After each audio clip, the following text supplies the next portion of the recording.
नमस्ते मेरे प्यारे बच्चों। आज हम कक्षा 9 और 10 दोनों के लिए बहुपद जो कॉमन पोर्शन है दोनों का उसके लिए हम बात करेंगे और इसमें हम सीखेंगे कि बहुपद के मूलों और गुणांकों में क्या संबंध होता है। आइए देखते हैं। तो हम यहाँ पर पहले देख रहे हैं द्विघात बहुपद जो कि 9 में भी आएगा और 10 में भी आएगा। तो बहुपद में हम लोगों ने कुछ सारी चीजें हमने पढ़ ली। बहुपद में हमने जो है पदों के आधार पर और घातों के आधार पर बहुपद पढ़ लिया। अब उसमें थोड़ा सा इसका अधिकांश पोर्शन 10 में है, लेकिन 9 के लिए भी यह बेहद आवश्यक है, इसलिए हम लोग दोनों को कवर करते चल रहे हैं। माना ax² + bx + c एक द्विघात बहुपद है, द्विघात बहुपद है, ठीक है ना। तब इसके मूलों और गुणांकों में संबंध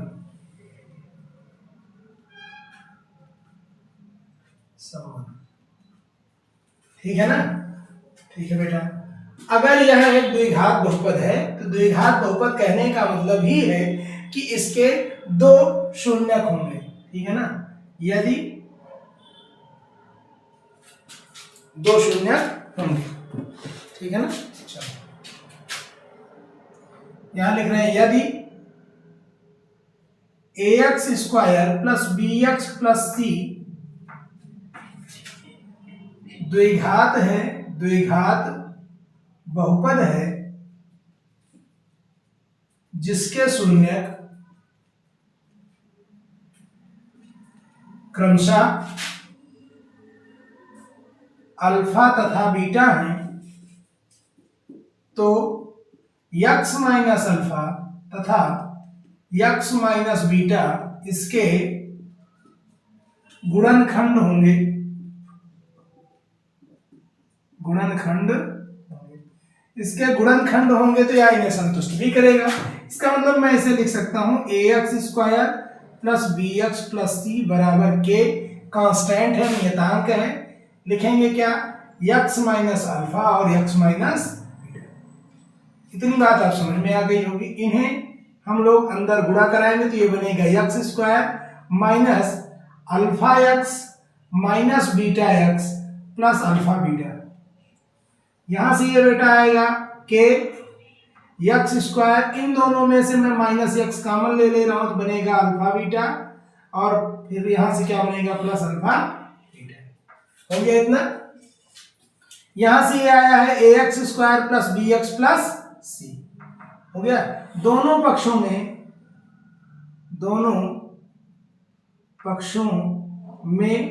x² x तथा अचर पदों की तुलना करने पर,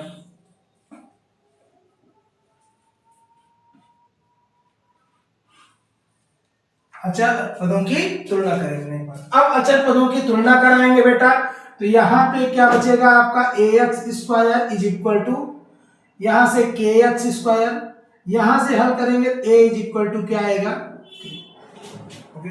दूसरा वाला पार्ट में bx बराबर क्या आएगा, bx बराबर जरा देखें -kx अल्फा + बीटा। यहां से x हटेगा तो ये आपको मिलेगा b = -k alpha + beta. Alpha का मान यहां से आपको मिला है, यहां से k का मान मिला है a, तो ये बनेगा आपका b - a alpha + beta. Alpha + beta मिलेगा बेटा -b/a। इतनी बात समझ में आ गई। तीसरे पद की तुलना कराएंगे तो बचेगा c = k अल्फा बीटा, और k की वैल्यू यहां से आपने निकाला है a, तो ये बनेगा c = a अल्फा बीटा। यहां से निकालेंगे अल्फा बीटा = c/a। उम्मीद है यहां तक आपको पसंद आया होगा, समझ में आया होगा। अब जरा ये देखें बेटा, ये है क्या, b क्या है, b x का गुणांक है, तो यहां लिखेंगे -x का गुणांक बटे x² का गुणांक।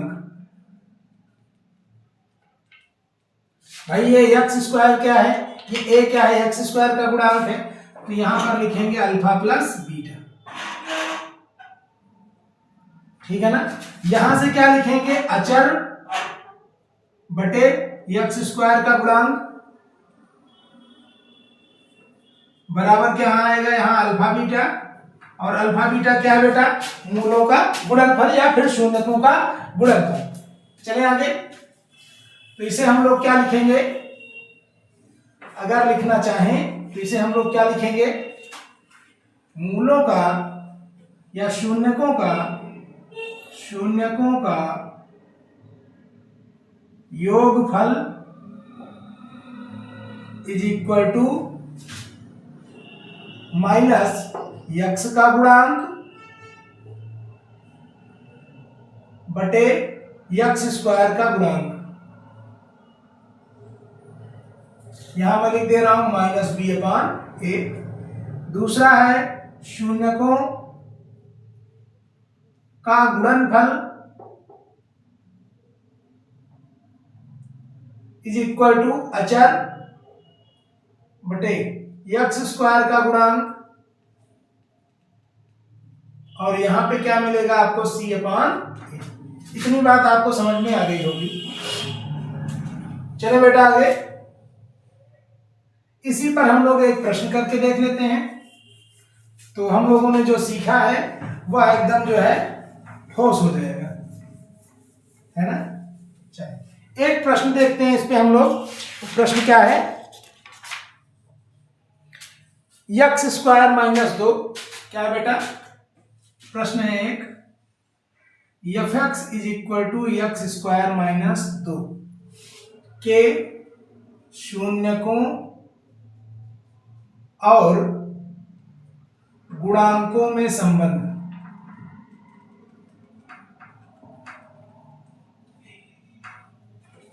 ठीक है ना। यहां से चले देखें, हम लोग ये लिख रहे हैं हल, ठीक है ना। इसको हल करेंगे तो ये f x is equal to इतना है, f x is equal to x square minus 2, ये इतना है बेटा। तो इसको हम लोग क्या करेंगे, हल करेंगे। जब भी शून्य निकालने होते हैं तो बराबर हम क्या करेंगे, इनको जीरो करेंगे। यहां से हम लोग लिखेंगे एक्स स्क्वायर माइनस 2 बराबर 0। इसको हल करेंगे तो आएगा एक्स स्क्वायर रूट 2 का whole square is equal to 0।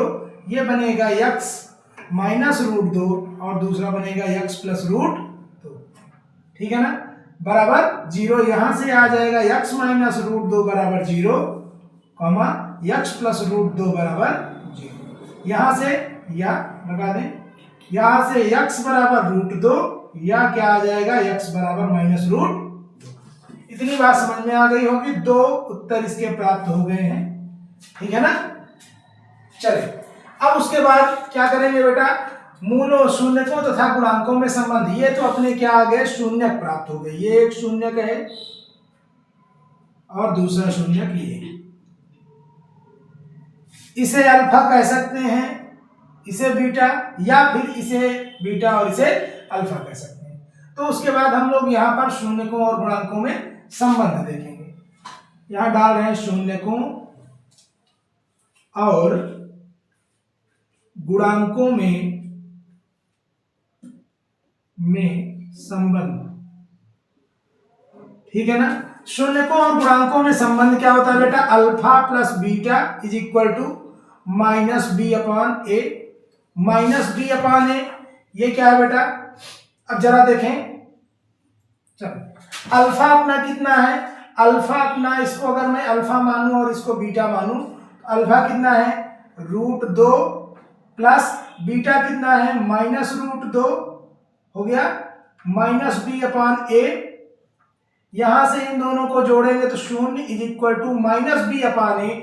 Minus B अपना क्या है, यहां पर इसकी तुलना जरा A X square plus B X plus C से कराएं, बराबर 0 से कराएं। यहां पर तो एक्स स्क्वायर मतलब ए इज इक्वल टू 1 है, बी इज इक्वल टू अपने इसमें कितना है 0 है, और सी इज इक्वल टू कितना है -2 है। इतनी बात समझ में आ रही। तो माइनस बी करेंगे तो 0 अपान ए मतलब 1 हो जाएगा। समझ में इतनी बात आ रही है। तो ये पूरा टर्म ही क्या हो गया, 0 हो गया है। चले, हो गया। इसको हम लोग लिख सकते हैं माइनस एक्स का गुणांक बटे एक्स स्क्वायर का गुणांक।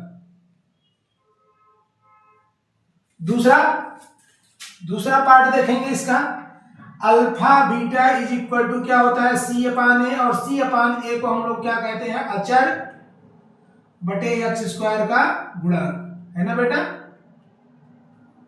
अब अल्फा कितना है √2 है और बीटा कितना है -√2, इन दोनों का गुणा कराएंगे तो आएगा -2 बराबर क्या हो जाएगा अचर बटे एक्स स्क्वायर का गुणांक।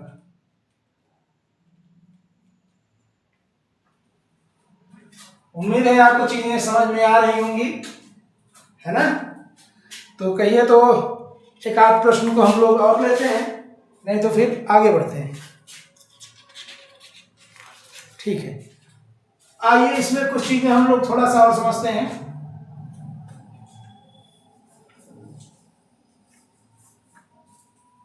नोट डालिएगा, क्या डालेंगे बेटा नोट, लिखेंगे द्विघात बहुपद में शून्यकों की अधिकतम संख्या 2 होगी, ठीक है ना। अधिकतम संख्या क्या होगी बेटा 2 होगी। यदि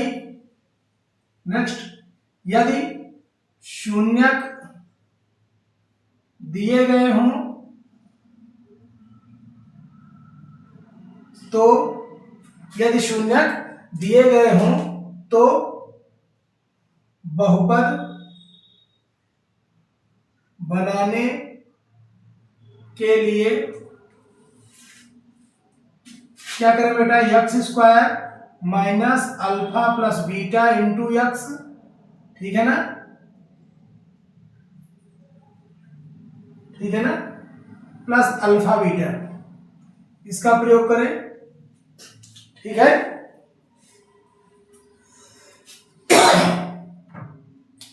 हो गया। अब थोड़ा सा हम लोग ग्राफ पर अपना ध्यान करते हैं, ग्राफ विधि पर। अगला लिखेंगे यदि बहुपद x के रूप का है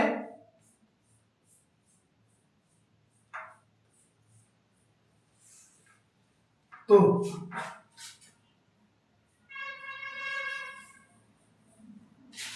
ये अपना बेटा है x और ये क्या है y अक्ष है।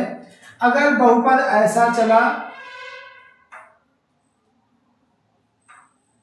ठीक है ना, अब इसमें यह पूछा जाए कि इस बहुपद में कुल शून्यकों की संख्या क्या है। ग्राफ देखकर भी आप बता सकते हैं कि बहुपद में कुल शून्यकों की संख्या कितनी है।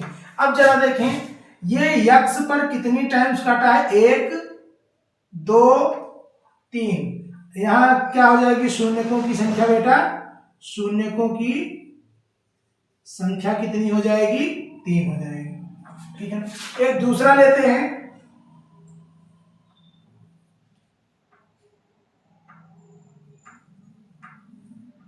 ऐसा हो गया। अब इसमें शून्यकों की संख्या 1 और 2 कितनी हो जाएगी शून्यकों की संख्या,